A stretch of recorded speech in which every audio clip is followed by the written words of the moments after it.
This is Nightly Business Report with Tyler Matheson and Susie Guerin. Check, please. Priceline buys online restaurant reservation company OpenTable, and shares soar. Will the move keep Priceline's profit engine growing? Inside Intel, the stock rockets to a 10-year high on strong demand for corporate personal computers. But can the run continue? And Full Moon Friday. It's Friday the 13th, but stocks rose, and our Market Monitor guest has a list of stocks that she calls good buys for right now. We have all that and more tonight on Nightly Business Report for Friday, June 13th. Good evening, everyone, and welcome. Today is Friday the 13th, and there's a full moon tonight. Despite those ominous signs and continued turmoil in Iraq, investors were enthusiastic, sending all the major averages higher, if only slightly, after 2 straight days of triple-digit losses for the Dow.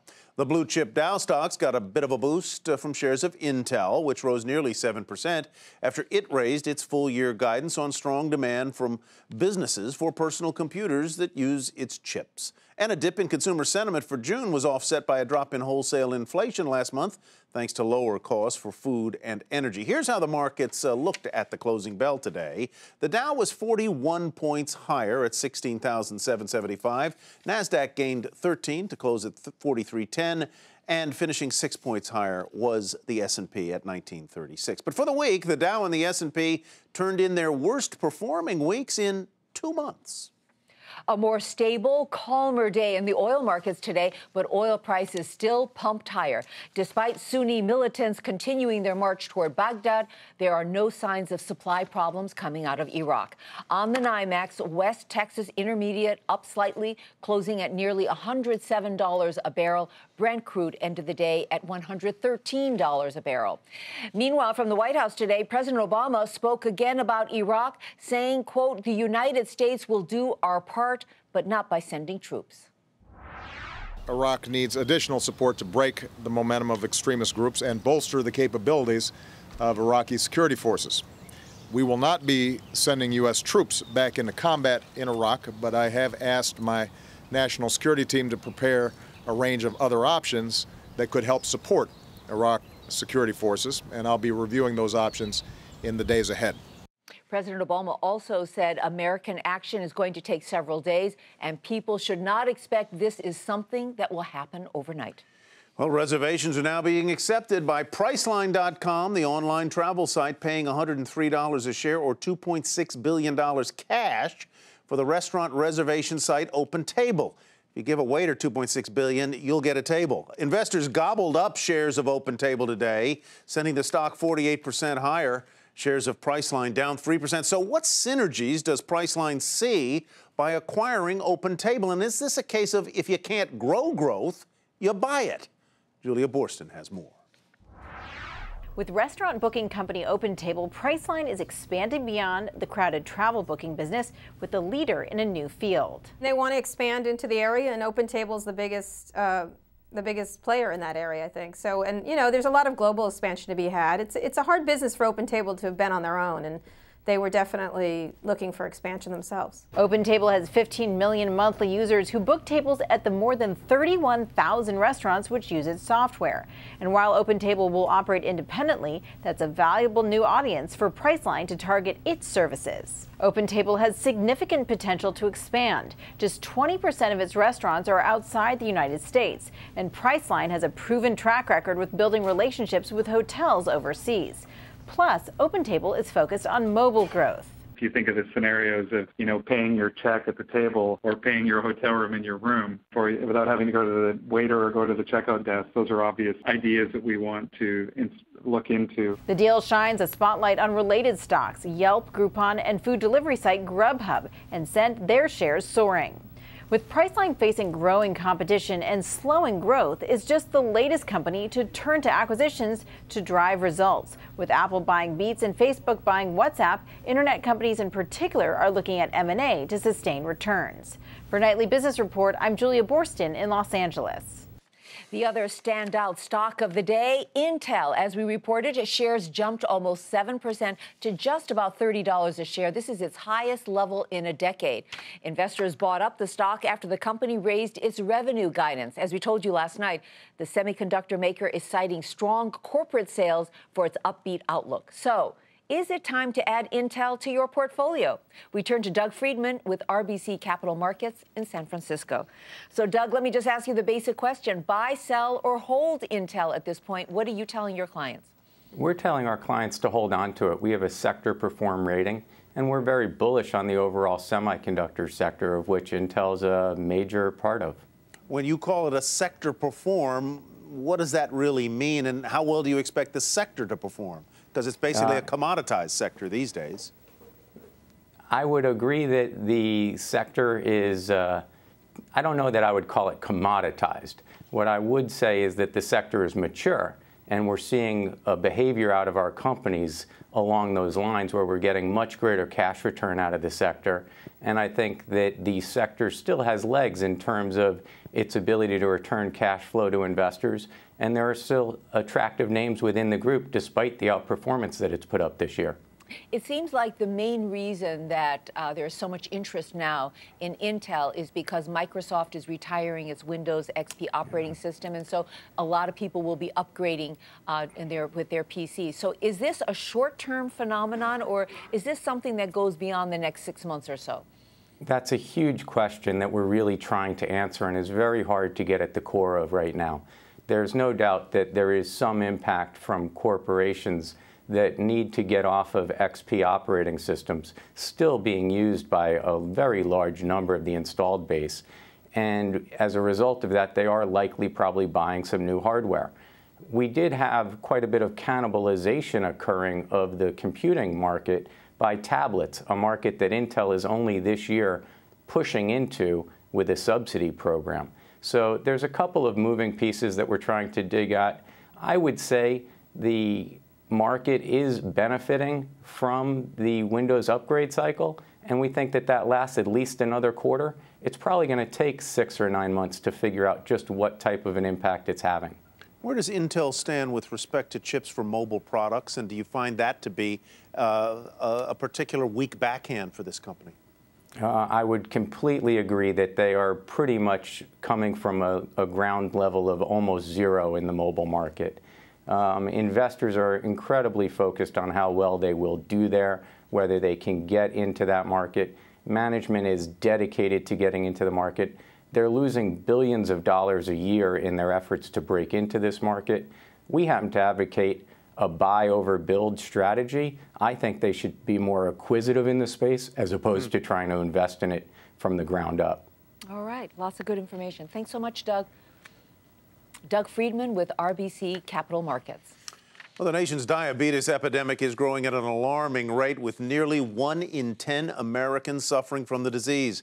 And that's why some of the world's biggest drug companies, which are gathering at the American Diabetes Association's annual meeting, are battling to get a piece of this burgeoning market. Meg Terrell has more. Diabetes affects 347 million people worldwide, and that number's only getting bigger. In the U.S. alone, 29 million people have the disease. Over the next couple of decades, prevalence could actually reach 10% of the global population. Most people with diabetes have type 2, formerly known as adult-onset diabetes. Increasingly, it's being diagnosed in kids. It's an expensive problem. Diabetes cost the U.S. $245 billion in 2012, up 41% from 2007. The largest costs came from hospital care and prescription drugs. That makes it a big battleground for drug companies. The global market for diabetes medicines is $54 billion, and it's growing by as much as $5 billion a year. It's dominated by a handful of drug companies, all of which will be headed to San Francisco this weekend for the annual meeting of the American Diabetes Association. Novo Nordisk has the biggest share of the market, followed by Sanofi, Merck, and Eli Lilly. British drug maker AstraZeneca has pegged diabetes as a key area for growth. Though it's not currently among the top 10 diabetes drug makers worldwide, it's projected its revenue from that category will reach $8 billion by 2023. But it's historically been a hard market to break into. Barriers to entry in this insulin market are very high. It's very expensive to produce insulin, and I think that that's going to be keeping a lot of competitors out of the market and help these companies retain very strong pricing power and very strong profitability going forward. The stakes are high, and this weekend should provide a glimpse of how new medicines may affect big business and our health. For Nightly Business Report, I'm Meg Terrell. To read more about the fast-growing market for diabetes drugs, you can find the story on our website, nbr.com. Still ahead on the program, is the economy starting to create more high-paying jobs than low-paying ones, reversing the trend that we've seen since the Great Recession? The answer coming up.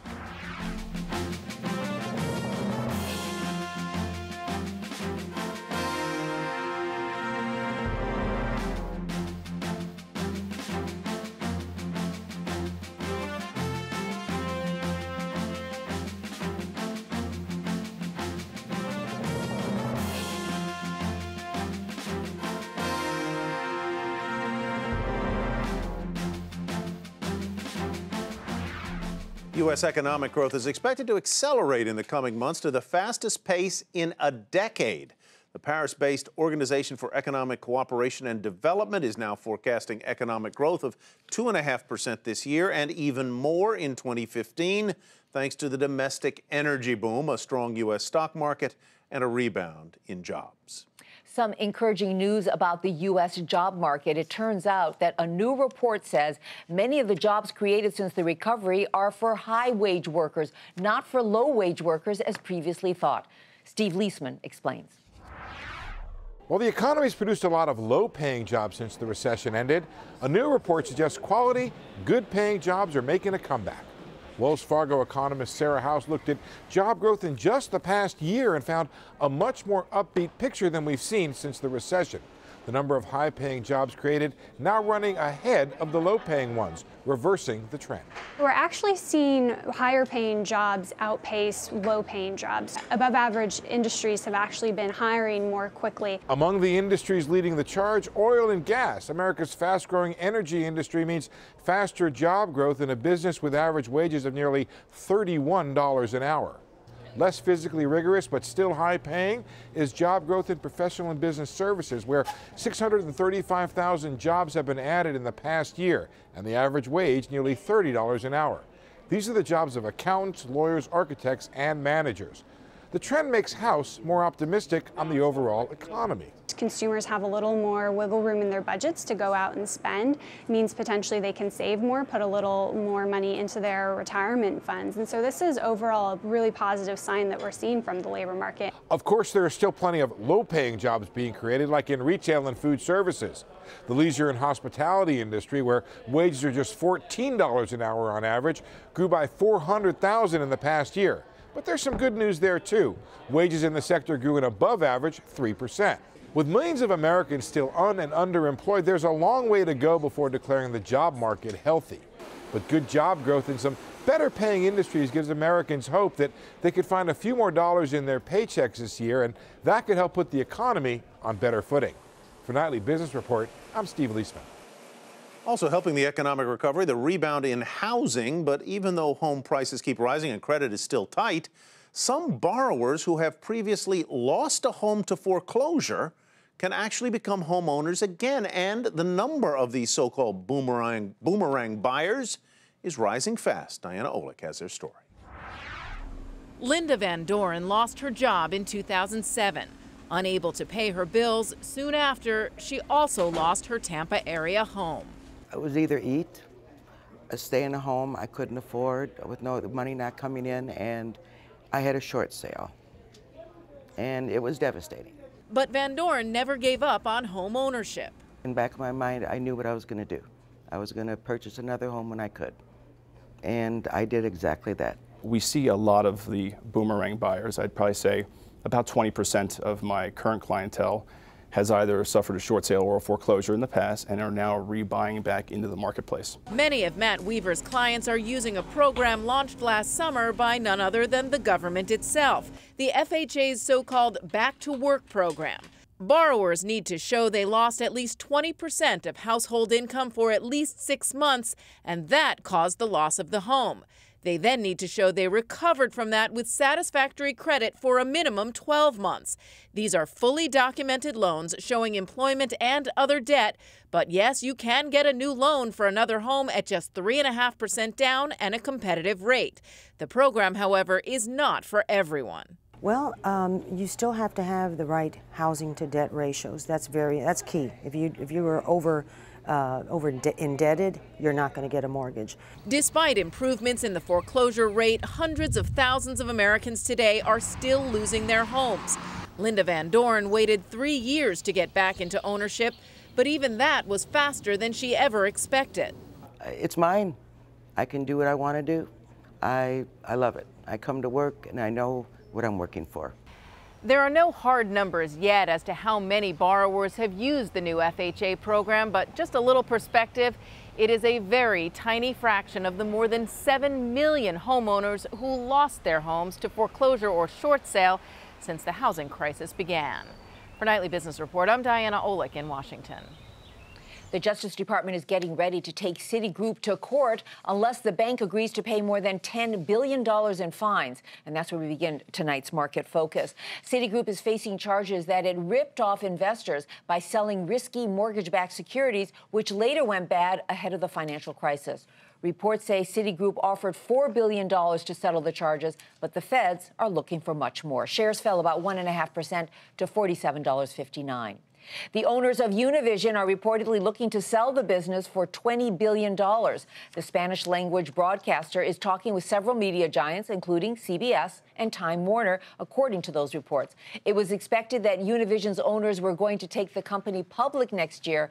That option is said to still be on the table. Shares of both CBS and Time Warner were off slightly today. CBS closed at $60.45, Time Warner at $67.84.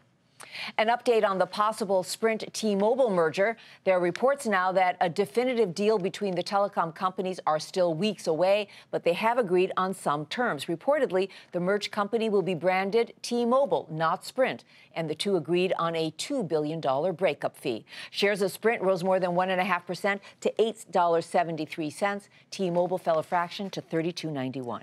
Disney expects its global retail sales of the Infinity video game to hit $1 billion. The company launched the game just 10 months ago to help turn around that struggling gaming unit there. Despite that, shares were unchanged today for Disney at $82.80. Federal regulators looking into Netflix's claims that Verizon and Comcast are responsible for slow content streaming speeds.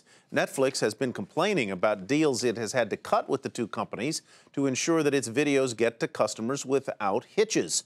Shares of Netflix were up 1% to $427.71. Verizon up a fraction, $49.18. But Comcast shares were closed at $52.47, off just slightly. Comcast is the parent company of CNBC, which produces this broadcast. The renewable energy firm Abengoa Yield saw its shares surge in the company's trading debut. The offering raised more than $720 million after shares were priced well above the expected range at $29 apiece. The stock finished at 27% higher at $37 a share. Restaurant chain P.F. Chang's is reporting a data breach involving customers' credit and debit cards. After learning of the breach, P.F. Chang's, with more than 200 locations in the U.S., instituted a manual credit card system at all of its outlets. The company also set up a website for customers to get updates and information about the hacking. Our Market Monitor tonight says investors are too worried about the things everybody's worried about, but not worried enough about the world's less talked about risks. She's Susan Fulton, president of FBB Capital Partners. Susan, welcome. Good to have you with us. I was intrigued by that idea that we spend too much time worrying about what everybody's worrying about and not enough time worrying about the things we really ought to be worrying about. Give me some examples of the former and the latter. Well, we're worried about inflation, and I don't think we ought to be. We're not worried about deflation. I think there are several things that could put us in trouble that way. One is gasoline prices. I see them continuing to move up, and that is going to be the opposite of deflation. No, because what happens is gasoline is a tax on our consumption level. And it's like food and housing. If you have to spend more on it, you have less money for anything else. So it's not a discretionary item. It's an item that you have to do to get to work. And at least historically, if you look backward, when gasoline prices have gone up, we have had major economic problems in the stock market. And I would use as an example 2008.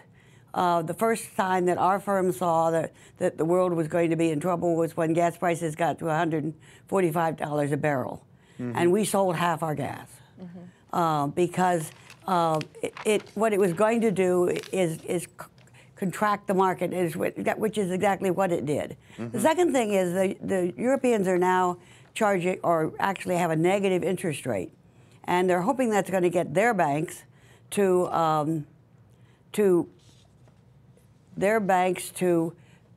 lend more to their population.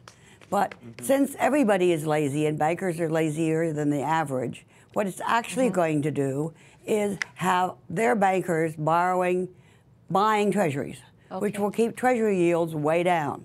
It's a fascinating conversation, but let's move from the really big picture down to individual portfolios. You have a couple of stocks that you are recommending tonight, and let's go down your list. Bank of America is at the top of the list. Not a very popular stock recently with investors. What do you find attractive here at $15.42? Well, it's a Warren Buffett stock. It's a stock nobody likes, and all of its problems we believe have already happened. So it is going to have to talk the federal government into letting it pay a dividend again. But it has very, very strong cash flow, lots and lots of exposure to the checking savings account market, which is the cheapest money a bank can get. And we think that they'll be able to start paying a dividend this year sometime. All right, let's move on to another choice of yours, and that would be Caterpillar. Cat, yeah.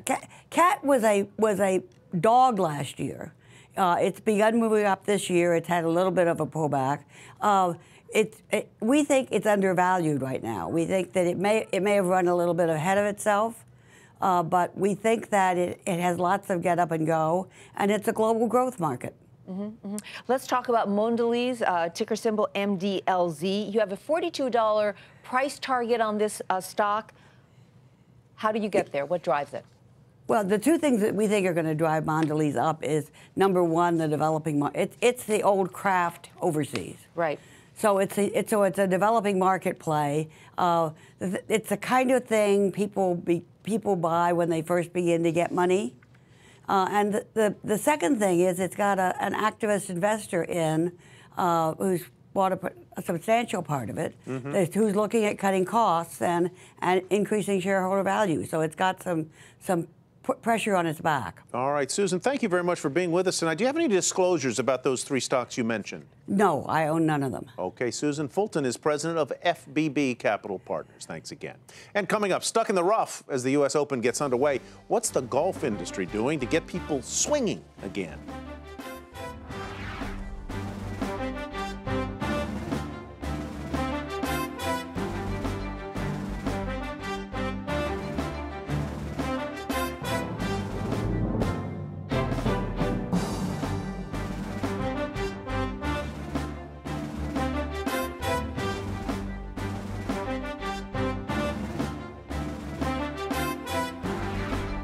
More trouble at General Motors, which announced another big auto recall today. The newest one involves more than 500,000 Chevy Camaros from the years 2010 through 2014 for an ignition switch problem that can cut power to the engine. It's the latest defect is similar to the one on those older compacts that's been linked to at least 13 crash-related fatalities. And finally tonight, as we approach Father's Day this Sunday, we take a look at the struggles facing the favorite pastime for a lot of dads, the game of golf. Fewer new players, high fees for teeing off, and slowing sales of new equipment have put golf in the rough. So what's being done to keep the game on course? Dominic Chu has more from Pinehurst, North Carolina. The game of golf celebrates one of its biggest events of the year, the U.S. Open Golf Championship in Pinehurst, North Carolina, also home to next week's U.S. Women's Open. The events come at a critical time for the golfing world. According to the National Golf Foundation, there are 5 million fewer people playing golf than there were a decade ago. although that number has stabilized since 2011. Golf requires a lot of time and a lot of money, and that's something that a lot of people can't afford. And that's translating into a slowdown in golf equipment sales. Earlier this year, both German sports giant Adidas and Dick's Sporting Goods cited weakness in their golf businesses. Of course, that's just one side of the story. Other members of the golfing community believe that the negative headlines are overblown. Popularity in golf is directly tied into what's going on economically. So while we're experiencing this little period of downturn in the game, we do think it's going to be temporary. Major championships like the U.S. Open are seen by the industry as a way to reignite interest in the game. There's also an interest in bringing younger people into the game, and that's being done by some of today's biggest players. Ricky Fowler, Jordan Spieth, Dustin Johnson, all these exciting young golfers are getting young golfers into the game. You know, they look athletic, they say all the right things, they wear the right clothes, so they're really exciting. But some real big issues still remain, like will Americans spend their hard-earned money on golf or on other things? For Nightly Business Report, I'm Dominic Chu, Pinehurst, North Carolina. Takes a lot of time, a lot of money, and it's hard. Golf is hard. Dominic can hit it, by the way, a long way. I played with him. All I know is every golfer counts the days to the weekend so they can play, and then on Monday you say, how was it? They don't want to talk about it. No, that's very true.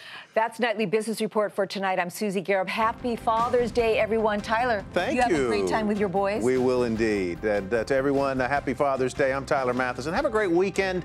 We'll see you on Monday.